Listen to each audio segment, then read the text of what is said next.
And the verse is Mark chapter 8, verse 22. Jesus heals a blind man at Bethsaida.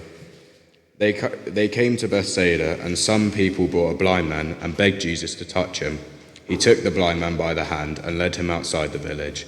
When he had spat on the man's eyes and put his hands on him, Jesus asked, "Do you see anything?" He looked up and said, "I see people. They look like trees walking around." Once more, Jesus put his hands on the man's eyes. Then his eyes were opened, his sight was restored, and he saw everything clearly. Jesus sent him home, saying, "Don't even go into the village." Jesus and his disciples went on to the village around Caesarea Philippi. On the way, he asked them, "Who do people say I am?" They replied, "Some say John the Baptist, others say Elijah, and still others, one of the prophets." "But what about you?" he asked. "Who do you say I am?" Peter answered, "You are the Messiah."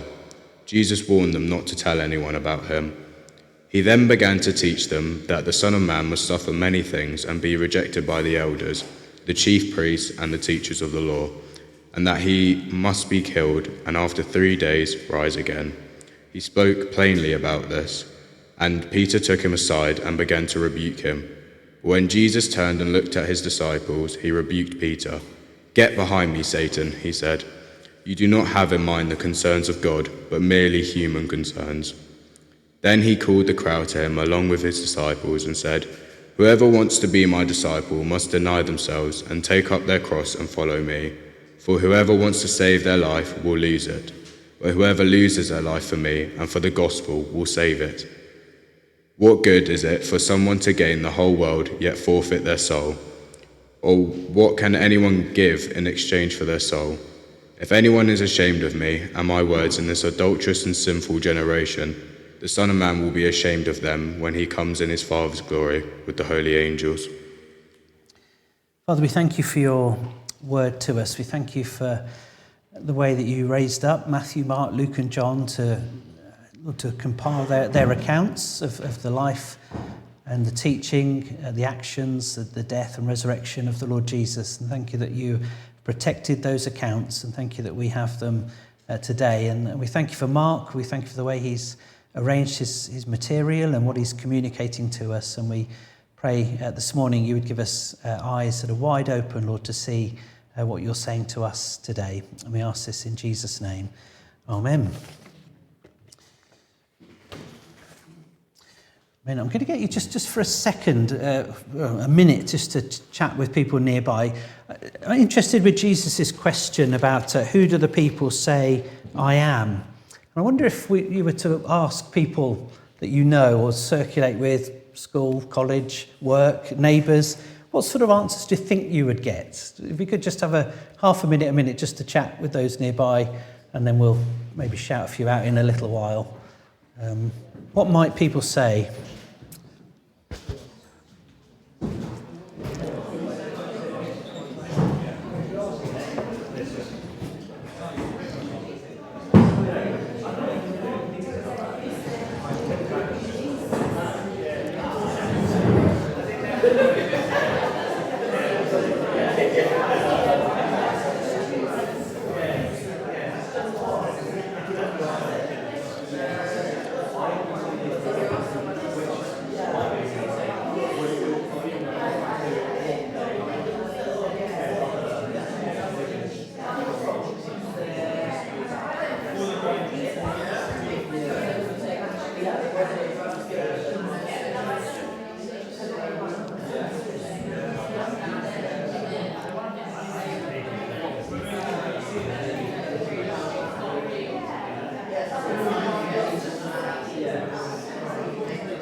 Okay, let's come back together.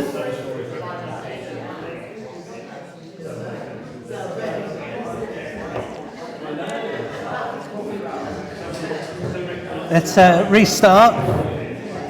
Every time we have a discussion moment and then I say, right, time to restart, takes me back to my days of teacher training when no one took a blind bit of notice. We'll come back to hear some of those, so don't forget them, but we'll take a short break in a little while because it'd be good just to hear the answer to that question when we get to that little bit in the passage. But I want us to think a little bit about blindness and sight. I don't know if you've ever had conversations with people where they just seem to look at you and they clearly don't know what you're on about, or they're clearly not receiving what you're trying to say. Yes, okay, so that's good. It's not just me. And there can be all sorts of scenarios where that can happen. Sometimes it is literally then you're not being clear, or they're just not hearing. Sometimes I think it can be like that with a difference of like view or things you're interested in. So again, over the summer with the Taylor Swift Juggernaut sort of going through, and I've discovered, I don't know if any of you know this, that there are people called clowns out there. Is this right? Or they do clowning. Yes, Karen's nodding. Well, she told me about this. So it's sort of things where, you know, if Taylor wears a particular dress for all of these concerts in a row, and then suddenly the colour of the dress changes. Suddenly the clowns are all over the internet. What does this mean? You know, and they get very excited. It could be telling us that there's a new album coming, or there's this coming or that coming. And it's literally, you wouldn't believe the detail that this thing happens. And to those that are in it, it's the most exciting thing in the world, and they all get it. And when you explain it to somebody else, you just think, these people are mad. Like, what are they doing? I said to somebody the other day, I see Oasis are reforming and they're going to do some gigs. And I mean, I was sort of certainly interested and mildly, you know, excited. Not on a Mike Pasquale level of excitement, because he loves Oasis. But this person looked at me as if, well, is that news? You know, there's just that real sort of difference of the way people see things being very, very different. They're rerunning all the Spider-Man films one at a time at the minute in cinemas, and we got home after the first Andrew Garfield one, so the second Spider-Man, and I just loved watching this conversation with Esther and Henry, debating who was the most authentic Spider-Man, which was the best Spider-Man, and they had very different views, and watching this sort of interchange, it was slowly getting more and more heated. It was almost as if they could not see the other person's point of view at all. There was a sort of a blindness. How can you think that? So just this sort of idea of blindness and sight is very much at the heart of everything that we're going to see this morning, and we've been seeing last week and this week. We said last week that this section out of Mark chapter 8 is the pivotal point of the entire gospel. I was just praying a minute ago about Mark's gospel and the way the different authors collect the material. They're drawing from what happened, the records of what happened, the events, the teaching of Jesus, and Matthew, Mark, Luke and John piece that material together in the way to sort of, as a vehicle for what they're trying to communicate. So that there's lots of similar things the four gospel writers are communicating, but there are some differences as well. And Mark is a master at sort of interweaving events with Jesus' teaching to sort of make this package to communicate what he's wanting to say. So last week, if you were here, or if you've watched during the week on YouTube, we will have seen the disciples get in one of their usual messes of misunderstanding. So they're in the boat, Jesus is talking about bread and yeast, and they think he's talking about the physical loaf of bread, but he's not. He's talking about something else, something spiritual. And if you look at verses 17 and 18 in Mark 8, Jesus says to them, and I don't know how exasperated he was or not, but he says to them, why are you talking about having no bread? Do you still not see or understand? Are your hearts hardened? And then he quotes from the Old Testament, quotes that God essentially asks of Old Testament Israel, do you have eyes but fail to see, and ears but fail to hear? And don't you remember the things that I've done? So Jesus has asked them some searching questions. Do you have eyes but fail to see? And then lo and behold, what does Mark do? Verse 22, he then inserts a story of an event that happened with a blind man. So we've got a question about the disciples, can they see or not? Then we've got an incident that Mark puts in about an encounter with a blind man who can't see. And then Jesus returns in verses 27 to this issue of the disciples and their sight or their blindness or otherwise. So we've got another one of these sort of Markan sandwiches, John describes it as, with the discussion about blindness, a healing to do with blindness, and then we return to an issue of blindness and sight. And the miracle acts as a sort of a commentary or like a parable about this discussion about spiritual sight. So in verses 22 to 26, we see Jesus giving sight now. So disciples can't see, but Jesus now gives sight to this man who's blind, who's begging Jesus to touch him and heal him. After we've seen Jesus give sight to the man, in verse 27, we return to the disciples. They're walking around the villages around Caesarea Philippi. And Jesus, again, I don't know what we'll talk about on the church walk on the weekend away, but Jesus drops in this question: who do people say I am? What's the word on the streets? What are people saying? What are you hearing? And verse 28 is amazing in terms of their response. They replied, some say John the Baptist, who we know is dead. Others say Elijah, and still others one of the prophets. So that's actually a really interesting commentary on what was going on among the crowds and the discussion when Jesus was on the ground doing the things he was doing. Clearly, the people realise he's more than just an amazing teacher. So we see in Mark's Gospel them marvelling at his teaching, saying we've never heard anything like this, but they're not saying he's a great teacher, it doesn't seem, and they're not seemingly saying he's a great miracle worker, although he was, and they're not even saying he's a modern day prophet that God has sent into the world. They're saying that there's something so amazing about Jesus that it's as if God has sent back one of the great figures of Old Testament history, an Elijah or an Isaiah that we read about earlier, or Jeremiah, one of the great prophetic figures. Perhaps God has sent him back, as it were, a second time to visit the people. They're in no doubt that he's more than some of the categories that we might have. So they share that information with Jesus, and interestingly, he doesn't comment on it, does he? But in verse 29, he says, but what about you? Who do you say I am? I was sort of imagining this morning if Pete Googe, as our quizmaster general, Christchurch quizmaster, comes with his microphone, maybe into a group of you as you're having coffee at the end of the service, and says, right, I'm practicing some quiz questions. Who did the British people vote for in the July general election?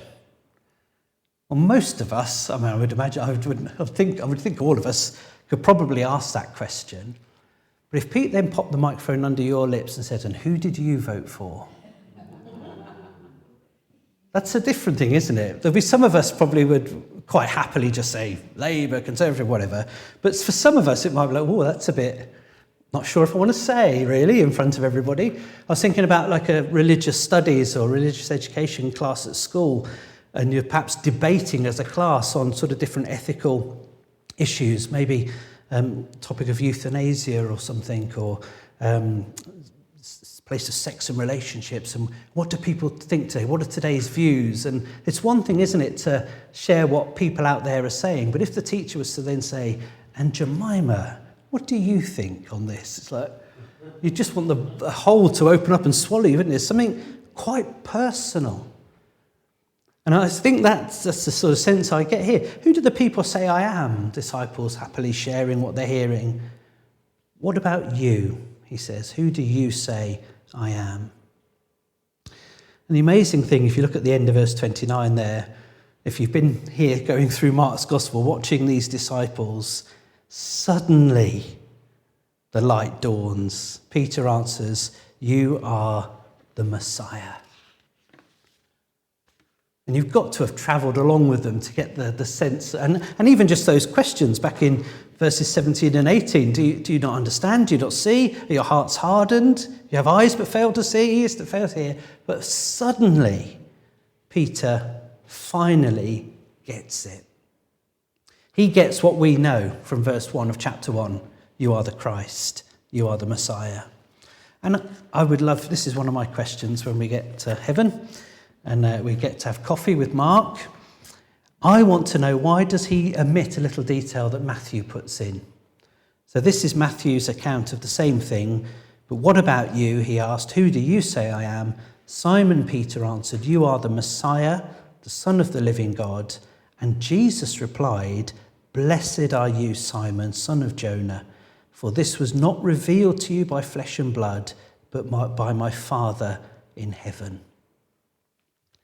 Now, I don't know why Mark didn't put that in. I'm sure he's got his reasons. But this, Peter, was not revealed to you by flesh and blood. You know, God the Father has lifted your blindness. He has revealed this to you.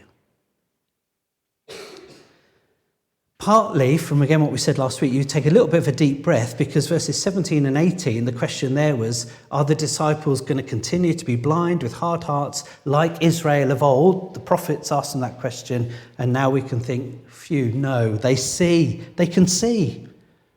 You are the Messiah. God the Father has made it known.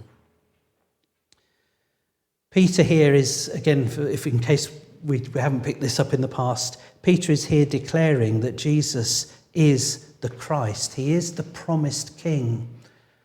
It's the weight of expectation from those prophets in the Old Testament that God would send his King into the world. This is the one, Peter is saying, that all of the prophets spoke about and predicted his coming. He's not one of them. They all predicted his coming. He's the king of a kingdom that will span the entire globe and will span all of human history and never end. This is not the Roman Empire, the British Empire. This is not the power of the US or Russia. This is a kingdom that will never end, a kingdom that will rule all kingdoms forever. And the whole of Mark's gospel now is going to turn and pivot and change direction from this verse. This is the pivot, this is the turn. And you know, that's actually true of every life in this building, that the issues in verse 29 are the kind of pivotal moment of every life. The answer to this question, who do you say I am, will set the course for our life and our eternity. It's that big, this verse. Who do you say I am? Who do they say he is? Let's just go back to your little discussions at the beginning. What do you think people might say nowadays if you ask them, the people that you know or mix with? Any people brave enough to yell out anything that you talked about?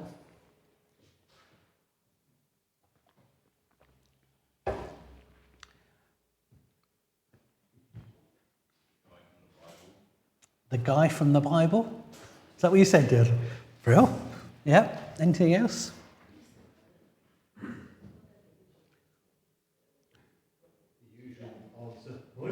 I don't know. Yeah, I imagine there'd be quite a lot of that now. Yeah, Dorothy. Say again. Oh, yeah. Yeah. So Muslims might say the son of the prophet. Good man. Spiritual teacher. Yeah. The baby from Christmas. Yes. Yes. I've got that down here, but the strange birth. Some people, I think, won't like him. They won't like him because they won't like religion or Christianity. Yeah. Yeah. Yeah. So people may just not like Jesus, may just see that some of the troubles, the difficulties that have come because of religion and things, and sort of include him in that. There's lots of things. I actually wonder, I don't think I've done it, maybe I did it once, but I often wonder when I'm playing golf with friends, it's quite an interesting question. Who do you think Jesus is? Or I wonder whether we start a little bit of church research, which will give us a little pass to say to somebody, we're just asking people who you think Jesus is. Don't I need to plan to do any more? But it could be an interesting discussion starter, finding a fairly neutral-ish way in, just interested. Would be interesting to hear what people have to say. But as I say, the focus here for Jesus, although they report back, the big question is, what about you? Who do you say he is? What's our verdict, I guess? It's a question that's critical to ask of the disciples, but it's a huge question as well, isn't it, for us to ask this morning.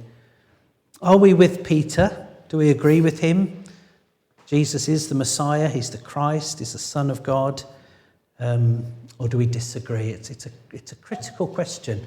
And our answer literally will shape who we are, how we live.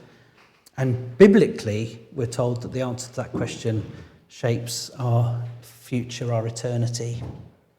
C.S. Lewis quite famously said that Jesus, and this is slightly paraphrasing, he says a few more words than this, but C.S. Lewis basically argued that Jesus is either a liar or a lunatic, was his word, or he's Lord. And it's quite interesting. Maybe that'd be something to chew over coffee. It's quite an interesting thing when you think about it. He's either a liar or he's a lunatic, or some people say he's either bad, mad, or God, liar, lunatic, or Lord. But the point C.S. Lewis makes from that is that Jesus doesn't leave you with the option of him just being a good man or a good teacher. Because the claims that he makes about himself, or the disciples make about him here, you are the Christ, Jesus doesn't say, no, you're wrong. So clearly he's saying, yes, you've got it, you're right, I am the Christ. He's claiming, as he will in a minute in verse 31, to be the Son of Man. He's claiming to be this amazing figure in the book of Daniel that God gives all power and authority to. So he's either lying about these things, because he doesn't put Peter right.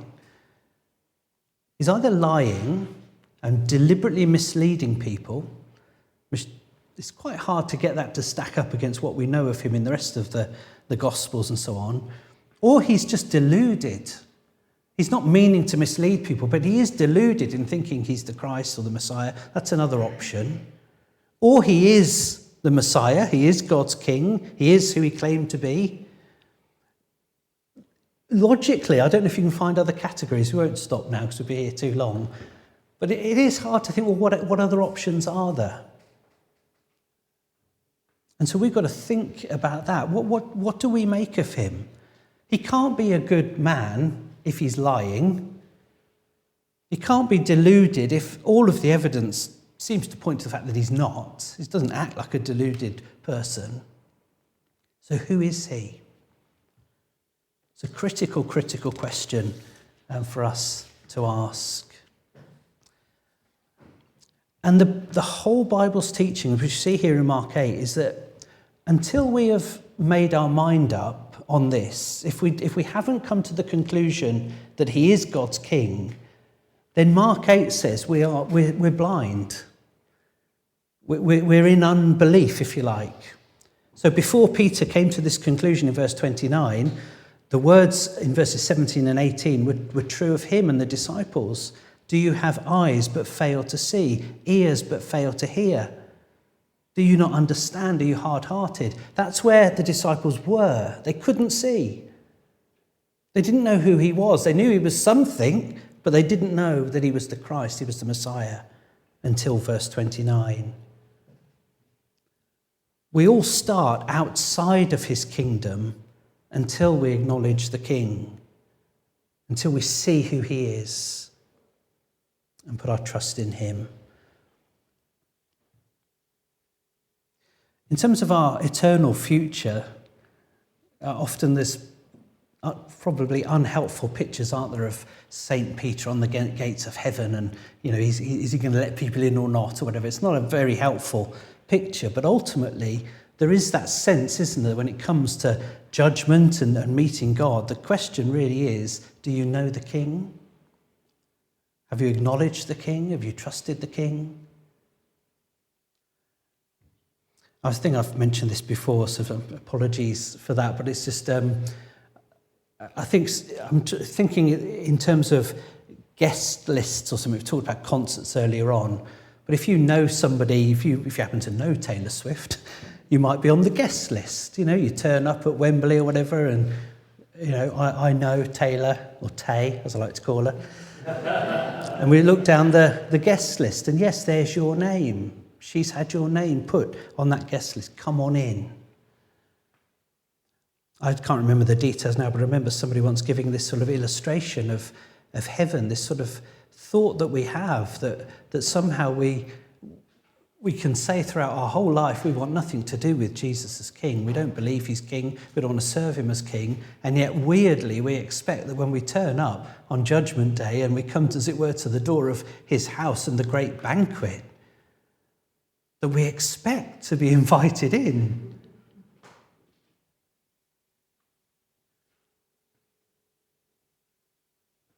Is your name on the king's guest list? I don't want to be there to be on that day saying, the king. Well, do you know, to be honest, I wasn't fully convinced about him. I thought highly of him. I learnt stuff from him. I put in the hours at church. I went to a church where the preacher just went on and on and on and on. None of this 10-minute soundbite. I've suffered for the gospel. Who do you say I am? It's critical. It will determine how we live next week, our response to that question, and it will determine our future eternally. Who do you say I am? Jesus, as we'll see later when we get back to the second half of Mark, is the answer to everything. I went with Henry, I think, to see a film in the last few weeks called Twisters, I think. It's about tornadoes and about some scientists that are looking to get as close as they can so that they can figure out what's happening in a tornado that obviously destroys towns, lives, and finding a way to get close to this thing, to study it in order to see if they can put anything into a tornado to sort of remove its power and sort of make it dissipate or whatever, you know. And it's one of those films where you get to know the characters and you follow them in, and there's some tragedies and you see people whizzing off into the tornado and so on. And then you've got this character, I'm going to spoil it for you, but that's okay. There's a character who is a bit of a YouTuber. He appears like a bit of a character or whatever, you know, and he's in there filming in the tornado. And turns out he's got a bit of a science background. He's all right, really. But his wagon, he drives into the pathway of the tornado, and then just as it's coming close, he pushes this big button, and these drills go down out at the bottom of the wagon, down deep into the ground, around and round and round, holding this thing. So when the tornado sort of hits, they're shaking, but they're secure. And as we go in, and we won't do this term, as we go into Mark chapter 2, we'll see why it matters about who Jesus is. Because essentially, as we were reading earlier in Isaiah, when the judgment of God comes, when God comes into the presence of sinful humanity, and we can't stand in that judgment because of his holiness and his purity, what Jesus is in Mark's gospel essentially is that red wagon with these drills down, secure when the judgment of God comes. And the offer of Mark's gospel, as we see Jesus on the cross, taking upon himself all of our sin, all of our guilt, all of our shame, everything that puts us at odds with God, as Jesus bears that because he loves us on the cross and absorbs our sin and makes it possible to be declared not guilty in the sight of this righteous and holy God. He is the place of safety. That's what's underpinning, I think, verses 17 and 18 that we saw last week. Do you still not understand?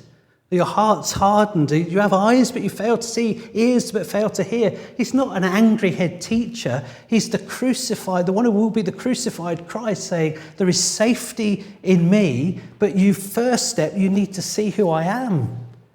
You need to understand I'm the King, I'm the Christ, I'm the suffering servant, as we'll see in a couple of verses' time.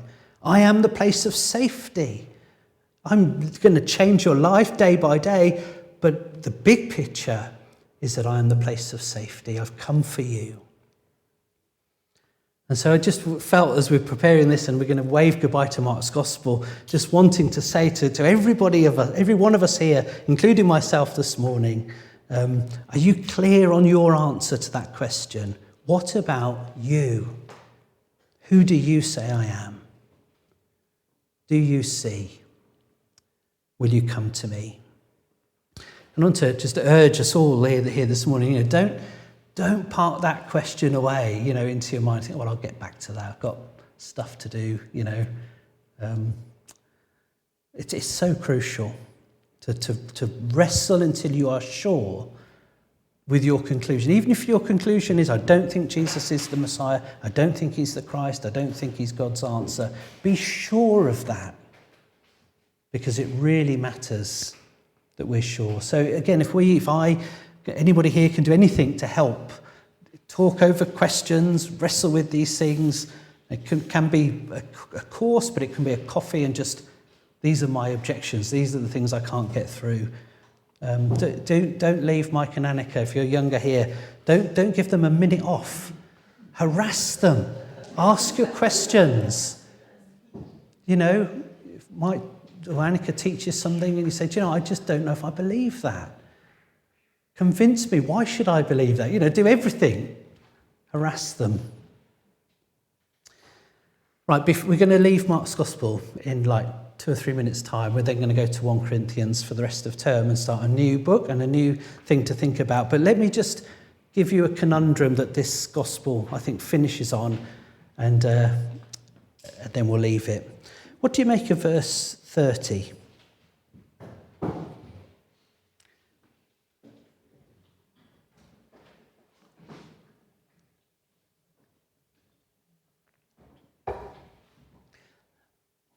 There's something a little bit bizarre, isn't there, about that? Jesus warned them not to tell anyone.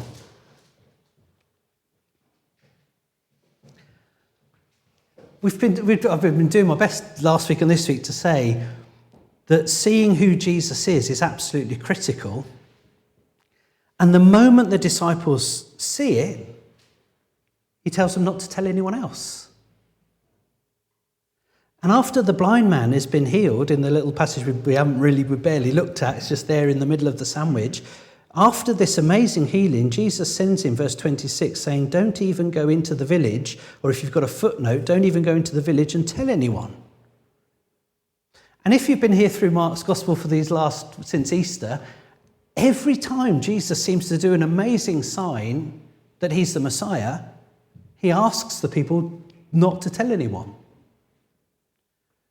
It seems like I'm now in that Spider-Man debate or wherever we were. Why? I don't get it.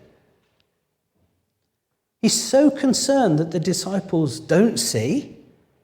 Now that they do see, he doesn't want them to tell anybody. And there's the answer to the conundrum. What is it they see? They see he's the Messiah. They see he's the Christ, finally, the Son of God, the promised one. But what does that mean? What does it mean that he's the Christ? What does it mean that he's the Messiah? And this is where Mark is brilliant, isn't he? The healing of the blind man here is the only two-stage miracle that I can think of recorded in the New Testament. Jesus spits on the man's eyes, verse 23, puts his hands on him, and as a result, he receives partial sight. He looked up, I see people, they look like trees walking around. So very deliberately, in this one miracle, the blind man can see, but he can't see properly, he can't see clearly. And so if you then go to verse 31, we'll finish with this. The Father having given the sight to Peter of who Jesus is, the Messiah, Jesus begins to teach them, verse 31, that the Son of Man, another title he uses of himself, must suffer many things and be rejected by the elders, the chief priests, the teachers of the law. Those plotting to kill him in chapter 3, verse 6, will have their way, says Jesus. He will be killed, I will be killed, and after 3 days rise again.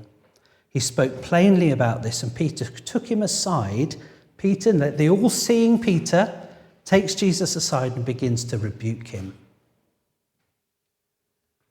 When Jesus turned and looked at the disciples, he rebuked Peter, "Get behind me, Satan," he said. "You do not have in mind the concerns of God, but merely human concerns." The disciples see who he is, and they are pretty blind to what this means. What does it mean to be God's promised eternal king? How will his kingdom come? What will his kingdom look like? What does it mean to follow the king? The disciples are partially sighted on all of this, and Jesus will need to return for a second time to put his hands on their eyes or their hearts and reveal the truth to them, give them sight. They were expecting, probably like most of Israel, the Romans to be overthrown, world domination from Jerusalem with Jesus as king on the throne with his mighty armies, something like that. They have no idea that Jesus' power would be displayed in his suffering, that his glory would radiate from a cross, and that 3 days later, the gates of the kingdom would burst open for the world. They haven't got any of that yet, and neither have we. We'll have to wait till we get back to Mark in the future. So let's sing of our King.